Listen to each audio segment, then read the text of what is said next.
Good morning and welcome back to Margin. This morning we're going to talk about what all of these movements have in common. So let's jump right into it.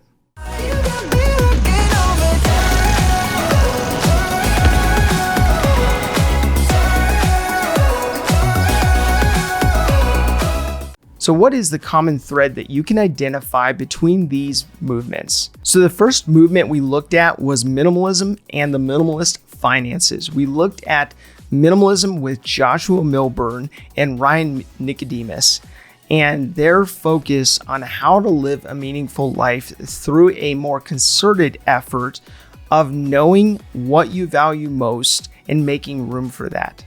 Now, the second movement we looked at was FIRE. FIRE is Financial Independence, Retire Early. That was originally originated by Vicki Robin and Joseph Dominguez.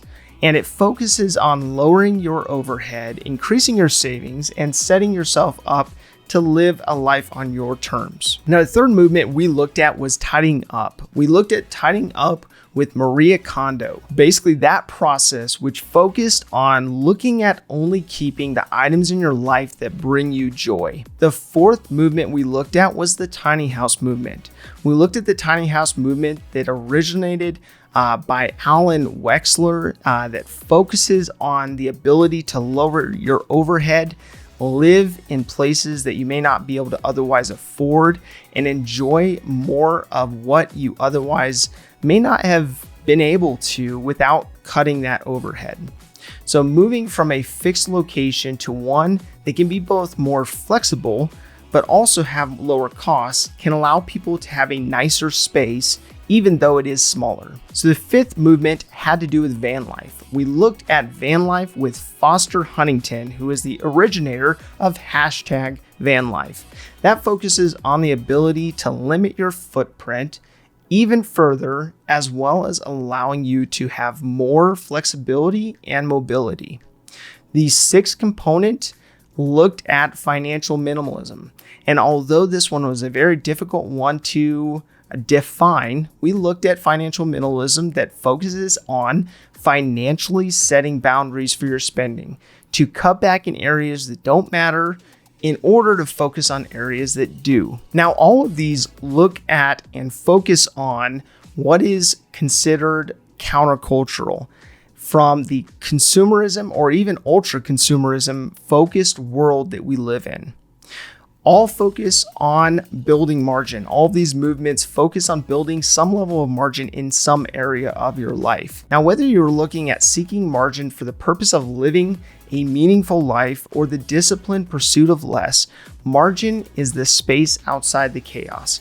It gives you the ability to actually pursue what it is you want to pursue. So the seventh component that I wanted to bring up today has to do with financial margin. Now, building margin in your personal finances has a trifecta approach, has a trifold approach. And I look at it from a three-prong approach that looks at audit. Now, audit looks at finding out where you're at. Then looking at automate, figuring out how to remove and streamline trivial aspects and costs.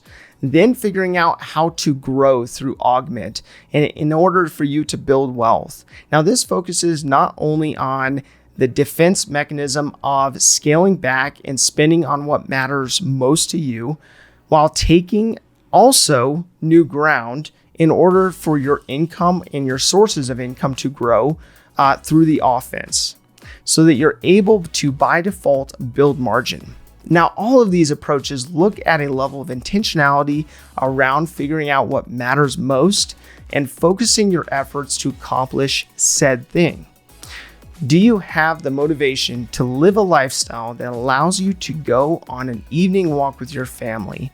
Is it grabbing coffee with a close friend? Being able to try out a new restaurant with your spouse? Or is it taking a Sunday drive, taking a mountain bike out, or hitting a goal with the number of books that you read per year? But whatever it is, it's important for you to figure out what it looks like for you. What does having less limitations and more margin actually look like in your life? no matter what movement you apply or what aspects of those movements you apply. Now, the bigger question may be, are you even aware of the things that you look forward to most? Or are you so clouded from a standpoint of all the mundane, the trivial, or even distractions related to fear, angst, or even just being busy? But figuring out what movement and what aspects of each movement make the most sense to apply to your life in order to improve your life. So my call to action today looks at this specifically. What movement had the biggest impact, has the biggest impact, and what key components can you use to intentionally build margin into your life and into your finances?